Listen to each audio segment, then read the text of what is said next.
And welcome to the Read to Inspire podcast. I am Sibongiseni Mgolozeli, and I will be your host. I started this podcast because I want to promote the reading culture within the African continent and beyond. That is my mission.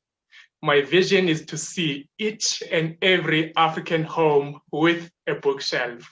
And as long as that bookshelf is bigger than your television screen, trust me, I will be happy. To conduct this episode, I will not be alone, but with inspiring authors from all over the world. And today, my guest is none other than the author of 2 inspiring books. We are all about promoting the reading culture. So I believe that reading is the absolute best foundation from all kinds of success that you can think of. So if you want to be successful in your personal, financial, business, professional, and spiritual capacity, reading is a must. As I said, I am not alone, but I will be with the author of many different kinds from all over the world. But today, I have Hombakazi Nqandeka, the author of 2 inspiring books. Her first book is called The Dissonant Rainbow. But today we'll be talking about her second book called To My Younger Self. But before we get into the book, I would like to tell you briefly about her. Hombakazi Nqandeka is an agriculturist by profession. She has a BSc degree from the University of Fort Hare, a BSc degree in agriculture, crop, and soil sciences. She also has a double degree, master's degree from the National University of Ireland and Sub-Agro in France. She calls herself a Xhosa conservationist. She's also a speaker, poet, and an entrepreneur. Mercy Hombakazi Nqandeka, welcome to the Read to Inspire podcast. Thank you, Sibo. Thank you for having me here. It's such an honor. Awesomeness. So, as a way of breaking the ice, I would like to find out from you, when did you start reading books outside of academic space, and why do you think reading is very important? Okay, thanks for that question. I started reading at a young age. Maybe I was doing my grade, standard 4? I'm old. I was doing maybe standard 4. Okay. And because my mother was working for the Department of Education, so that means we had access to books. So there was always books. We were playing with books, like drawing and tracing on books and coloring. But I can point my finger when I started reading to be a book, to be or not to be. And after that, I was reading Love's Golden Promise, which was written by Leonard Vinet. It's a very old book. It's a novel, love novel. Falling in love and all that. I was very young, but I would steal the book and go to the crawl and stay there, like pretending like I'm basking in the sun and I'm reading this book, which was very fascinating, fiction and love and everything. And that's where, when I remember starting reading. So I started at a very young age, just books outside academia, actually. Okay, so would you say that is the book that hooked you for good into the reading culture at that very young age? The one you just mentioned. I was very hooked with that book. I actually kept the title because it just fascinated me as a child. And I was like, maybe I need to find this book when I'm older. Actually, I need to find it really and reread it again and really revive the spark I had when I was reading it, because it really gave me something to look out to when I'm reading. So tell us more. Why do you think reading is important? Like, what can you maybe make a testimony? What has reading done into your life?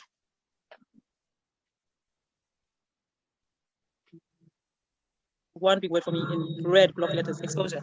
This is why you see a map above my bookshelf, because reading takes me to countries I've never been to. It takes me into the world.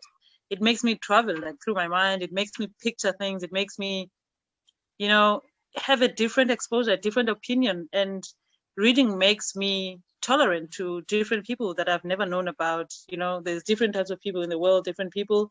And reading gives you just that, because if you're reading, for example, about a certain type of people who live a certain life, a certain culture, you really immerse yourself into that, and you learn to understand their culture and how they do things and why they do things.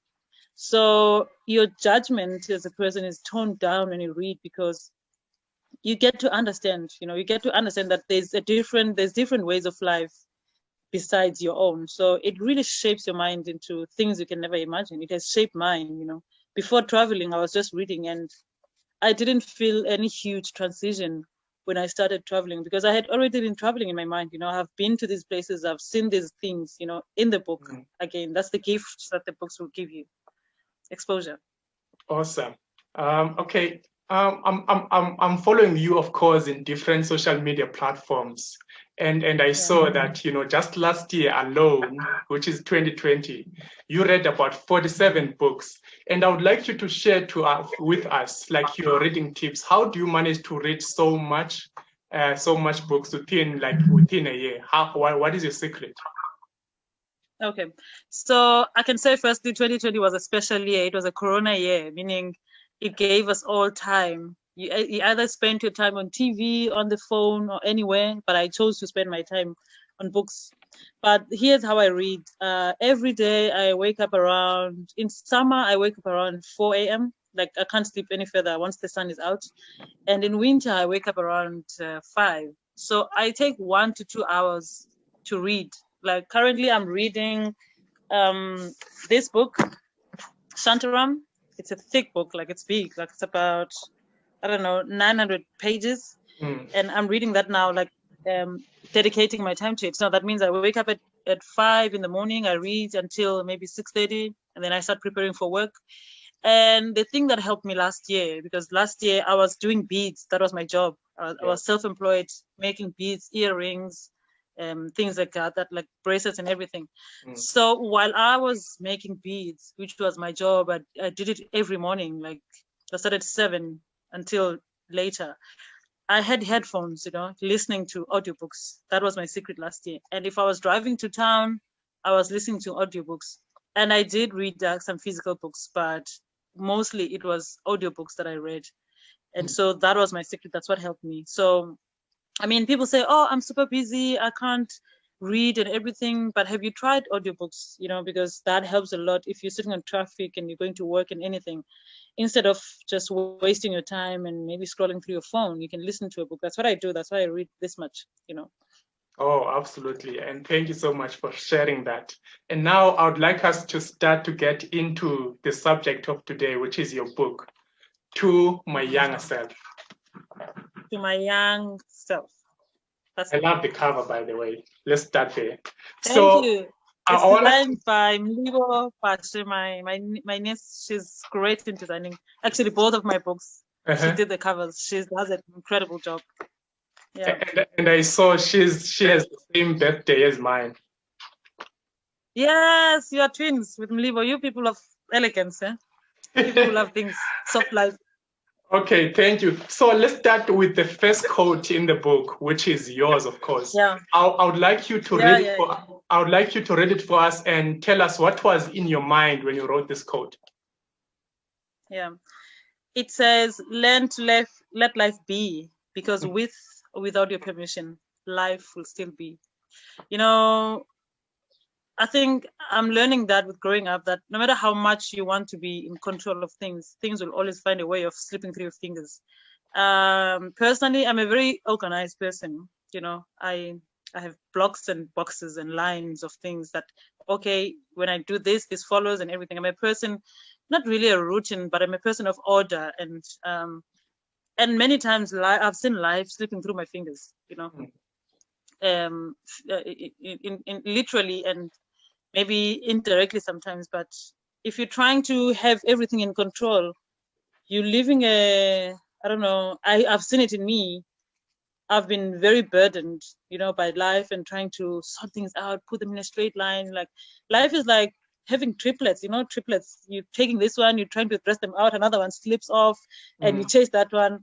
That's what I've learned about life. So you just let it be. If, there's a Spanish song that says, que será, será, meaning whatever will be, So it's not that you're being careless or you're being carefree or you're being like giving up. No, you're not giving up, but you're opening a space for for life to just do its thing, because sometimes we try to control things, and in our control we are missing out, so it's the flexibility, it's the letting go, and just letting life take its own course with or without you, because it still does that, whether you like it or not.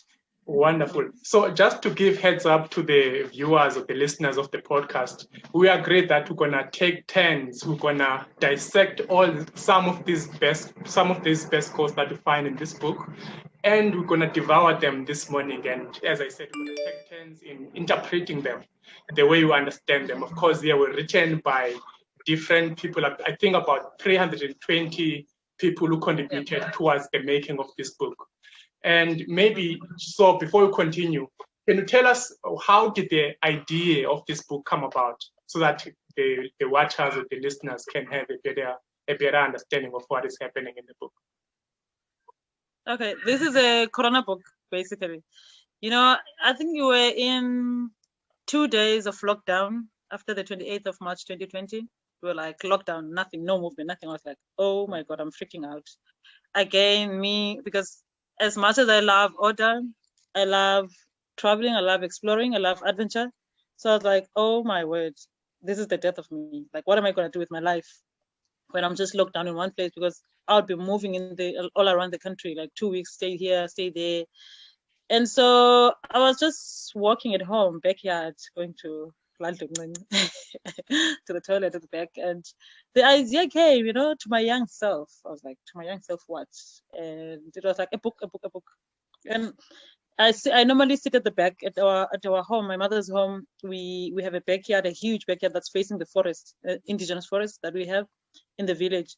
So I was sitting there by the tanks, and I normally sit there when I want to think about something. I'm like, I'll just sit like this and I'm like, okay, so, and I was like to my young self, oh wow, what? And then the idea came, the book. I was like, wow, okay, so, and I was like, call Keith Ngesi and like ask him to join you, and call Tsepo Nkentle, my publisher. Keith Ngesi is a radio station owner in East London and TV. And I called them and I dropped the idea with them, like, okay, I want to write this, but I want you to be part of it. I feel like you need to be part of it. And that was it. That's how it was born. And I created there and then Google documents. I was like, just write a sentence or two of what you would like to say to your young self. And people started writing, and it was insane because I was just looking into having just 300 quotes. And people shared with their friends of friends, family, everyone. It spread like felt fire. And I was like, okay, so what do we do now? We have more than 300 quotes. I was like, okay, the limit is like 20. But the feedback was amazing because I was like, we're sitting in the comfort of our homes. We are not going to work. We're not doing anything. We're on our phones. We have internet.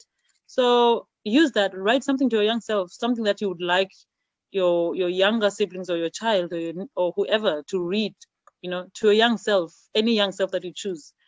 And the feedback was amazing. This book started on Google Documents, honestly. So, yeah. Amazing.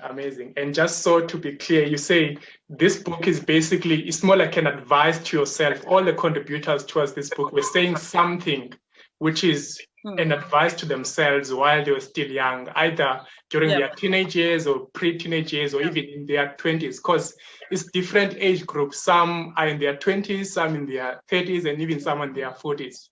So that's how it was created. Okay, so now let me also take my turn into reading the first quote that caught my attention. It says, it was written by Nqandeka, who is 35, a South African. What page? Page 5. Okay. So it says, spiritual, mental, and physical health are real wealth and not just pieces of gold and silver. Take care of them. The reason why this quote resonated with me specifically is because health is my core value. And as that value, everything else, I mean, my principles, my concepts, and like my maxims in life, they stem from that core value, which is health. So I'm someone who aspires to live a well-balanced life.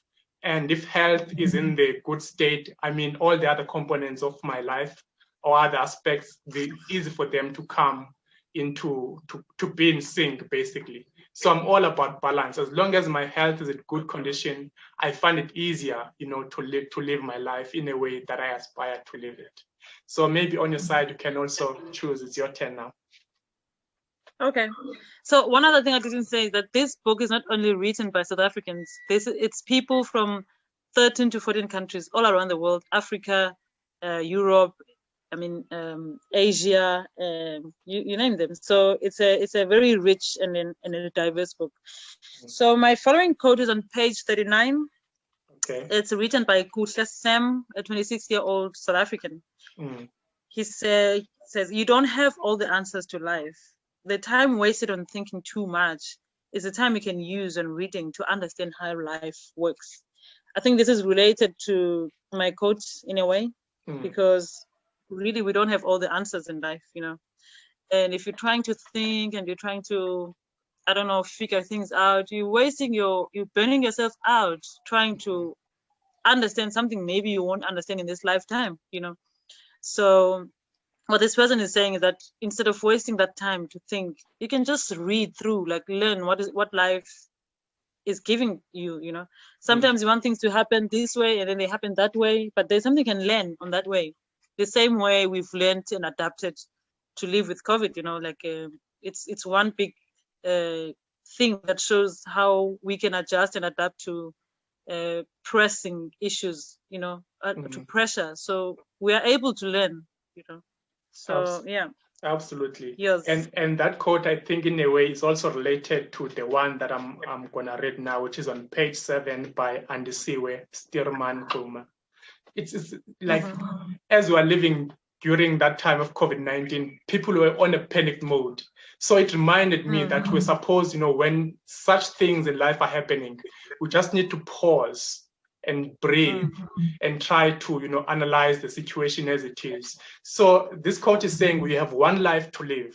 Take care of it. You are the greatest. You are your greatest asset. Trust your instincts. Follow your gut. Take calculated risks. Seek advice from those wiser than you. You definitely do not know it all. So instead of panicking, you just need to pause and seek advice on what to do in that particular situation you find yourself in. So in that way, I think it will be easier to survive any kinds of storm that you are facing in your life. So I found that quote to be very powerful as well. And yeah, true. And my next quote is on page 6. I like it. Your mind should always be open to occupy new spaces. That is short, but it's very powerful. It's written by Sinalo Malindi. He's 27. He's in Alice, South Africa. And you know how much again, this whole idea of living in a straight line, of bombarding ourselves with what we are supposed to do and not supposed to do. But if you let your mind be open, then you can explore open spaces. There's open spaces everywhere. It's opportunities everywhere, So I really love that there's new spaces to be occupied. So it's the flexibility again that you get from reading, seeing, because we see things when we grow up, before reading, before starting to be exposed, you see things at a certain angle. But when you start reading, you have all the angles that you can look into. So if your mind is open, that means you easily access those angles. You easily access those new spaces that need to be occupied. And that quote you just shared reminds me of Kind Words by Zozibini Tunzi, our former, when she said we need to occupy new spaces and cement ourselves in those spaces. That I find that to be very powerful. So cement yourself, yeah. So the next one for me, it's on page 10. Nompumelelo Dlova, who is 30 years old, South African, says, "Do not stress too much about the future. Live your life now to the fullest." Again, it's all about, being in the moment. We shouldn't worry much about the future. We should just focus on what is at our disposal and do whatever we can at the best of our abilities. So just relax, live in the moment, and everything else will fall into place instead of stressing about the future. True. Love that. And my next one is a short one. I love it too. I love all the quotes, actually. I can't say I love which quote, but they just reason with me at different stages of my life. It's on page 11.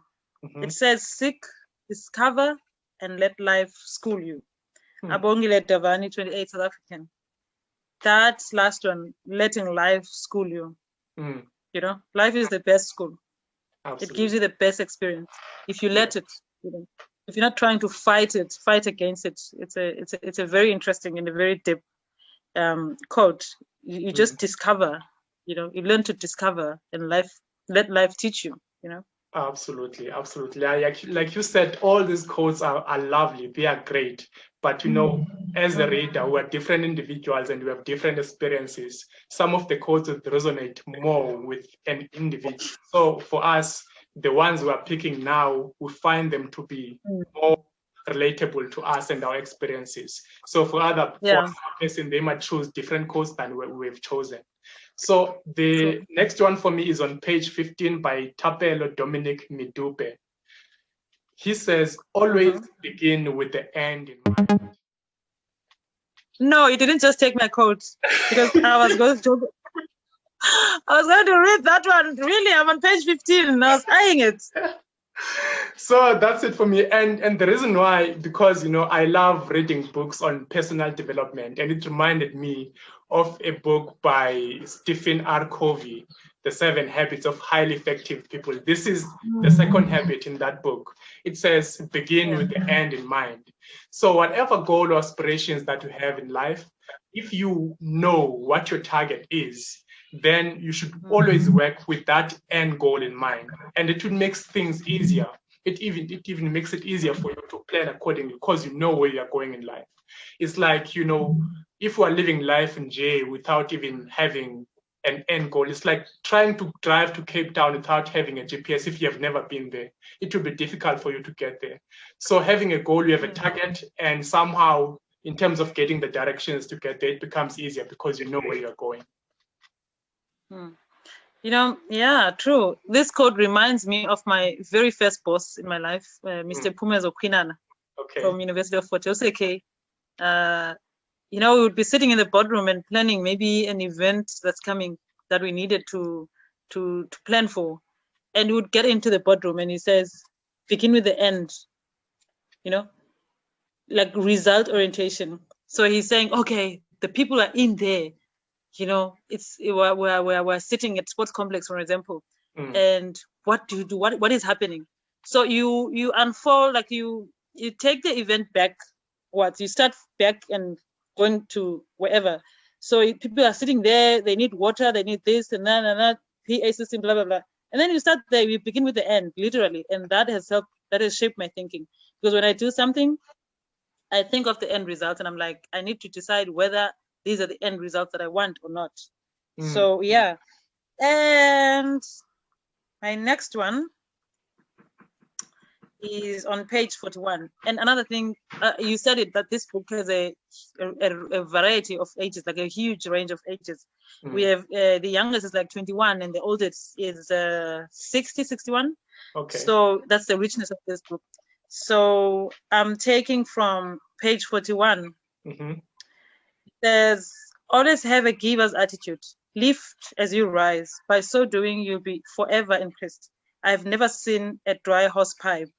As it waters, it also gets watered too. That's Wendy Rankin. She's 57 from South Africa.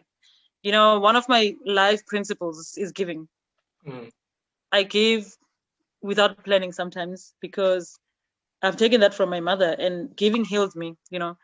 And with this whole thing of rising, you know, finally as Black people, we are finding ourselves in higher places and businesses and everywhere. But one of the things I've observed that is said is that when people are rising, they put others down, you know. They step on other people's heads and shoulders, and then they just leave them there. And the sad thing is that if you rise like that, you won't last, because you owe it to the people you've kicked down. But if you as you rise, you're helping other people up, you know. As an author, I know I've done a great job if there's an author coming after me who has published a book because I assisted them. And there is some people like that. And that makes me happy. It's not about pride or my ego saying, oh, look at that person, I helped them. But it's like with the idea or with the education that I have in this issue that is writing, have I helped anyone to come up? They say education is not education until it changes the surroundings. So if your education is not changing any surrounding, it just makes you pumped and you drive huge cars and you live in a big house and you're just kicking everyone outside, then you're not educated. I don't know what that is, but you have to lift others as you rise. So that speaks to me a lot. Wow, amazing. And my next one is also on the same page, just next to yours. It's by Menzim Dingi, who is 32, South African. It says, what you speak, you prophesy. Speak gently. That is so sweet, and it's also short. And it reminds me of, the things we sometimes say without even meaning them, not only to ourselves, but to others. It's important to be conscious of what you say to yourself and also to others. So this reminds me of a quote by Jim Quick, the author of Unlimited. His book is recent. I was watching one of his videos recently. He says, our self-talk, he says our brain is like a supercomputer, and our self-talk is a program that runs it. So it's all about, sometimes people you hear, they talk about self-fulfilling prophecy. So he says the things that you say about yourself, they might actually become true. So you should always be conscious of the things that you say to yourself and to others. As this quote says, what you speak, you prophesy. So speak gently. Be gentle to yourself and be gentle to others. Kindness is the need nowadays.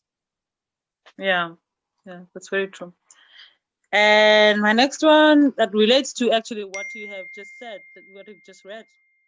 It says, you can only become what you intentionally invest in.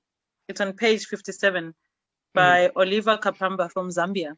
If you're investing, for example, what you're saying in saying negative words to yourself, then that's what you'll harvest. That's what you'll reap. Because if you're telling yourself that you're ugly, you're not smart, you can't make this is too difficult, it just becomes that. Because what you're investing in is what you get interest from. It grows, So I love that quote. You can only become what you intentionally invest in. Wow. Intention. That is powerful. And then that reminds me, we should always be investing in ourselves more than anything. As I think it was Warren Buffett who said, the best investment you can ever make is in yourself. So that means in your personal development or personal growth, you should always be conscious of what let's talk about, for instance, books, things you should be investing in, seminars, or like, as I said, books. It's all about education. And that brings me to my next quote, which is on page 19. Siyavuya Mlungu, who is 30, South African, says, knowledge is the fuel of effective living on earth. Never be lazy in learning. And, there's this popular quote that is going around now. It says, if you are not learning, you are dying. So learning is all about growth. In other words, some people, they say, if you're not growing, you are dying. So the more you learn, the more you tend to discover who you are. So for me, as you know, this podcast is about promoting the culture of reading. I'm all about reading. The more you read, the better you get, the better you know yourself. For me, I say reading above all else is about self-discovery. You tend to figure out what makes you tick. Some people, they even find their dreams through reading, and more reading, it helps them to even achieve those dreams that they've discovered through reading. So knowledge is very important. And the most important thing, people say knowledge is power. That is partly true, but for that statement to be powerful, you must say applied knowledge is power. Because if you only have knowledge and you're not doing anything about it, then it won't be as powerful as it should be. Yeah. That actually takes me to page 74 a very beautiful quote. It says, pay whatever it costs you to get knowledge if you have to. Take advantage of your early years to acquire knowledge, for the earlier the better. It causes regret to realize that you should have known something earlier. Desmond Rasugu from Kenya. You see, it's just like elaborating what you've just said. Absolutely. And I've highlighted that quote as well. Sorry to interrupt, you can continue. No, it's okay. But I'm just saying, like, it explains itself. You know, paying whatever it costs. Whatever it costs, if it costs you sleep, it should let it cost you if you're going to get knowledge, you know, whatever, you know, because honestly, knowledge comes at a cost because you sacrifice to get knowledge. You could be sleeping, you could be watching TV, you could be scrolling on your phone, you could be anywhere, but you choose to sit and read a book or listen to an audio or learn about something new from a documentary or something, but it always costs you something, and you should be willing to do that at your earlier years, you know, because when you're 60, you probably don't really care much about, I'm not saying you stop caring, but it's not like the energy is not the same when you're in your 20s and when you're in your 60s and 70s, you know. So it's always best to invest in acquiring knowledge now, you know. So I love what you're doing, like the podcast and the video, promoting learning, promoting reading in Africa, because it's something we're really still lacking, you know. People would rather buy, I don't know what, instead of buying a book. Like someone, even like, if you're buying, normally, you know, we normally go a lot to bookstores, you know, and you meet someone there, maybe looking for their child's curriculum book, and you're carrying this stack of like 10 books or something, especially when there's specials, and someone looks at you like, yo, are you going to read all those books? You know, with my writing, I've had people saying, oh, it's actually going to be my first time buying a book. I'm not judging those people, but I'm like, oh my God, you're missing out. Like, you haven't invested in reading books, you're really missing out. It's not from a point of judgment, but it's like from a point of understanding what they're missing, you know. So yeah, absolutely. And people might say, you know, they might say, okay, I'm too old to start that habit now. And it's true, reading is a habit. It's a skill that you can cultivate at whatever age you are in your life. And that brings me to my next quote, which is on page 50. Onesimo Sek, who's 25, he says, now is the best time to start and there are no impossibilities. While we're still on the subject of reading, there's no better time to start than now. It doesn't matter at what age, as I said, in your life you are in, and there are no impossibilities. If you wish to read 50 books a year, it's doable. It's possible. There are people who have even read a book a day, or some they read a book like a week. So it's doable as long as you take the time and figure out how to do it. You schedule your time and make sure whatever time, even at your free time, as you've shared before, you just start reading. Whatever free time you get, just, you know, get into it. So it's very amazing what reading can do for you. So as this quote is saying, now is the best time. Yeah. Okay, one of my favorite quotes, it says, the world is full of opportunities. Unfortunately, you have to hunt them aggressively. And even in the face of turmoil, you can reach the next galaxy. No limits. That's Dr. Upenyo Alan Mopambwa from Zimbabwe, you know? Because, again, everything starts from reading or learning, you know, about life. And then if you are reading, that means you're going to learn about the opportunities that are there in the world.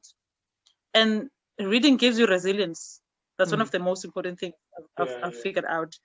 The resilience to go after what you want, because it says there's opportunities in the world. The world is full of opportunities. But the sad part, or the unfortunate part, is that you have to hunt them aggressively. It's not uncertain. I mean, it's not unfortunate. It's not sad, because if you are equipping yourself with the right tools to actually hunt, then you're able to, you know. So reading is not really only about knowledge, but it's about life skills. That is going after what you want and the ways you use to go after what you want, you know. Absolutely. And then my next one is on page 54 by Disetso Vuta, 43, South African. It says, embrace every part of you, flaws and all. Be your own kind of beautiful. Worry not about societal definition of beauty, because you are perfectly beautiful with your flaws.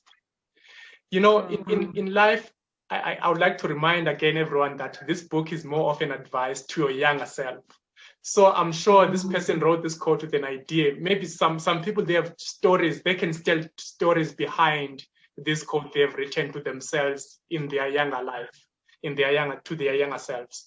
So I get the idea here. You know, some people growing up, they tend to hold back instead of, you know, living life fully. Maybe they look at themselves and they think, okay, I don't look good enough to do this, or I'm not smart enough to do that. Life is all about discovering. Don't pay much attention to who you are or what are your flaws are, but focus on the possibilities. Forget about your flaws and just live life the way it's supposed to be lived. So for me, it's also about self-acceptance. All those flaws, embrace them as they are, because as this quote is saying, we are beautiful with all those flaws that we have. And don't let society define what beauty is, but you should define beauty in your own terms. Actually, that's really amazing. You know, we do have stories to tell. You know, that person maybe took that from their life experience and decided that, to my young self, I don't want them to stumble upon this. And that takes us to my next quote, which is on page 55. It says, never announce your defeat without trying. Appreciate small victories and never despise small beginnings. You know, that's from Sibongiseni Ruda, 34, South African. Yeah. You know how much we announce our defeat, that, oh, I won't make this course is too difficult, or my work is too difficult, I think I'm gonna quit, you know. And there's this thing that we tend to overlook, the small victories that we keep having along the way. We just overlook those when we're looking for something big, but something big comes from small, these small victories, you know. And we always despise our small beginnings, you know. We want to go soaring up high in huge or big places, but for every person who's up there, they have a little story to tell. They have a story to tell about how they started. So I think it's important to get used to the idea of actually starting, even with reading. Just start.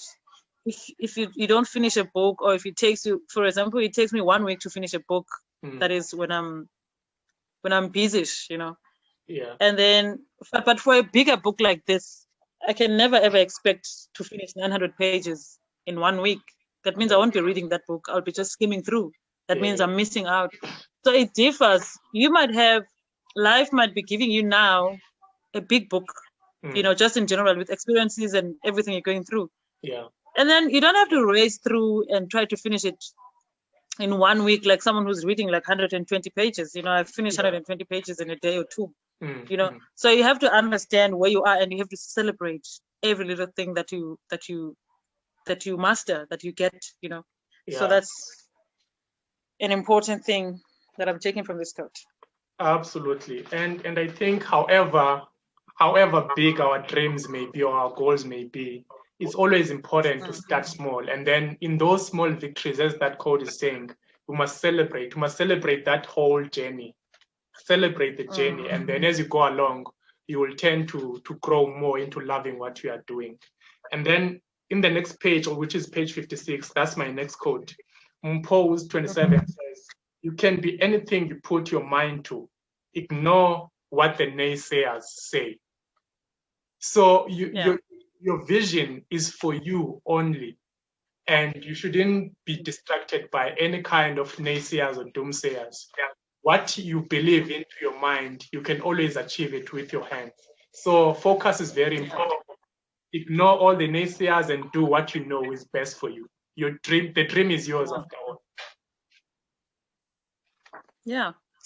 And on page 59, there's a quote that I like. It says, a leader is one who knows the way, goes the way, and shows the way. That's a quote by Nqandeka Vela, 29, South African. You know, so in your life, you have to be a leader. You have to show the way. You know, sometimes it's not easy. It's not nice because you're going On the Roads Less Traveled, one of the books that I love by Dr. Scott Peck, So as a leader, you know the way, you learn to know the way, you teach yourself to know the way. Yeah. And you actually walk on the way. And then you show others, Especially, I mean, for example, with the whole reading thing, you realize that sometimes we don't have role models who read in our cultures, Yeah. But because you have an idea of what reading has done for you, you have actually traveled that road less traveled. And then now you're showing it to others, just the way you're doing, with this interviewing different people and promoting the reading culture. It's knowing as a leader what you know and actually practicing it and wanting the world and other people to know it. So it's a beautiful cycle. It's not an easy one, but it's a beautiful one. When it's running, it repeats itself. It spreads. Absolutely. And my next one is on page 61 by Dr. Tembelihle Dube. It says, "Who are you? Let your actions be guided by your values. Go gently and be kind with yourself. Take things one moment, one day, one step at a time." So, I mean, we were just sharing about leadership now. What is it all about? I mean, with any kind of, skill that you want to improve in your life, anything is possible. What I like about this quote is, ask first, who are you? So you must start by doing a self-introspection to find out who are you, what makes you tick. And then knowing your passions and your values, you can always, align those passions with your values and then take it easy, one step at a time, and then eventually you'll reach your destination. So I find this quote to be very mind-opening and mind-blowing as well. Yeah. Okay, I think we're stepping on the last few, right? Yeah. And it's on page 61. It says, "The world is full of people living their lives. Yeah. Live yours the best way you know how." Gomez on Kula, 29, South African. Yeah. That for me seals the deal. I think that's going to be my last quote. The world is full of people living their lives. Live yours the best way you know how. You know how we look out on how other people are living their lives and you're trying to copy them, you're trying to do something that Sibo is doing, and you don't know the reason why Sibo is doing what he's doing. But you're trying so hard, abandoning your own life. You forget that Sibo is living his life. The same way people will say, when are you're running from work and you're chasing to watch a soapy or whatever it's playing at the time, and you are putting your life on hold and watching people at work. Who was watching you at work when we were working throughout the day? So it's the same thing that we do, abandoning what we believe in and our values and everything to chase what other people are doing. And those people are busy living their own life with or without you. So when now you are trying to abandon your life, you're trying to sideline yourself, because that's what you're doing if you don't live your life. So live your life the best way you know how, because you are the person who's living that life. So that's the one of the things I've learned in living abroad and traveling around, is that people in other continents like Europe, whatever they do, those people, they do it with grace. Someone will be carrying a casserole, taking to a friend's house. It's a big thing. They're going to have dinner, and in that casserole there's just mashed potatoes. And dinner you carry. We grew up carrying food, taking to your grandmother. It's like a mishmash thing that you do and leave. But for them, when they're taking that dish, mashed potato, to a friend's house, to sit there, to dine there, So I do this thing now of, like, I normally have visitors over at home, like people coming from different countries, because of the work that I do. So I do have a lot of visitors. I pour amacheu on a glass jug, Sibo. And I put glasses. I make them drink amacheu on glasses. Why? Because I have to do everything I do with a pump, the Nigerian pump, like put a cherry on top. So we have to start doing that, like taking our lives seriously, living our lives the way we know how. Who said amacheu can't be drunk in a glass? Nobody. So you should start doing those things, Absolutely. And I'm happy you hear that your international visitors, you expose them to our Xhosa culture, which is rich, which is so much rich. So it's absolutely amazing to see. And I've seen some of your videos. Some of the people, they take photos and share what they've experienced when they visit you in your rural outskirts of the Eastern Cape. That is very interesting to see. And people are enjoying all these things, and you share sometimes the foods that you cook and almost like the daily activities that you get to do on your normal day life at home. So keep on doing that. Keep on flying the Xhosa flag high, if I can put it that way. So my last quote for this interview, and it's so short and sweet, and I think it might sound so cliche to many, but it's very important to never ignore the cliches because they carry deep and profound meaning. It says, that's why they are cliches. It says it's never too late to pursue your dream. Never. And it's simple like that. It's never too late. And the best time What page is that? On page 62 by Kilebogile Kikai, who is 27, South Africa. Oh. Let me read it again. It's never too late to pursue your dream. Never. That never is the emphasis. And if you haven't started in chasing your dreams, the best time to start is now. That is very encouraging in a way. So, Messi, now that we are done with the book, I want to ask you questions that are not related to the book, but also under the scope of the reading culture. So, I know that you are someone who's like an avid reader. So I want to know, on your side, can you advise someone out there, or let's put it this way, what are the 2 or 3 books that have made the biggest impact in your life that you would recommend to anyone to read? It's Emotional Intelligence, Daniel Goleman. That book changed my life and how I react. I still don't react the best, but at least I have an idea. The Road Less Traveled by Dr. Scott Peck. And of course, my very first book to read, Love's Golden Promise. It exposed me to the topic of love, that there is love out there. And those are the 3 books. And it's many books, actually. This is such a tight corner. She was to ask me about 3 books that I recommend. But there's many books I've read. And okay. No, I know there are many, but it was in the interest of time. We have limited time. Yeah. And the next question is, okay. I understand you are a speaker. You've done like some keynote speeches in different places. I want you to give us like some tips. What do you do when you're preparing a memorable and impactful public talk? What are the key things you need to keep in mind? I barely prepare, I'll be honest.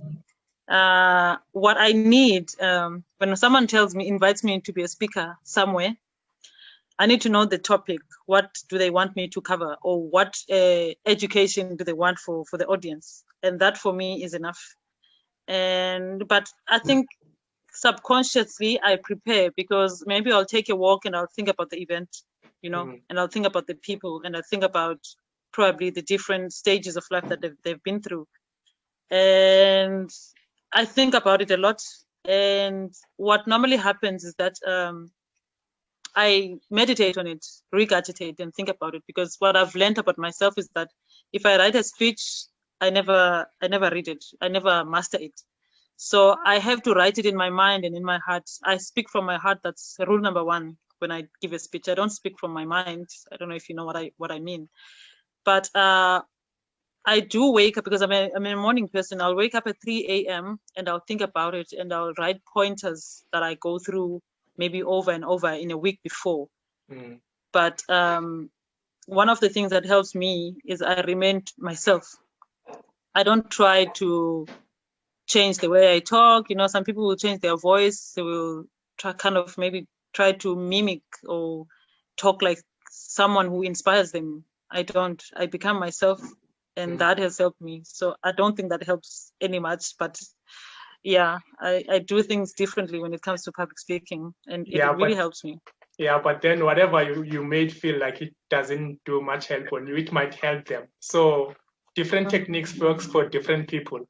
And then maybe the last question I want to ask is, I'm also curious about the topic of leadership. I want to know, in your own understanding, what does leadership mean to you? Maybe you can describe or define it in your own terms. Leadership for me is simply taking action. You know, if, for example, if I'm at a place and there's no clear direction on what things that are happening, I find myself just jumping and doing the first thing that needs to be done. So it's being able to take action, and it's being able to jump in when there's a gap. That is leadership. Sometimes it's not convenient situations, and sometimes you're scared. You're thinking, oh, what are people going to say if I just start doing this? But that's what a leader does. You jump in and you lead, you know. So it's just taking action. It's always spotting the gaps. It's always spotting what needs to be done. You know, when you get to a place, that happens naturally for me. I scout and look for what needs to be done, you know, and I do it. And that for me is the leader. It's setting the example, it's setting the way. Absolutely. And now for people who are listening or watching this podcast, they might be interested in getting this book, To My Younger Self, or even your first book, The Dissonant Ray book. If anyone is interested in getting a copy, how do they get hold of you?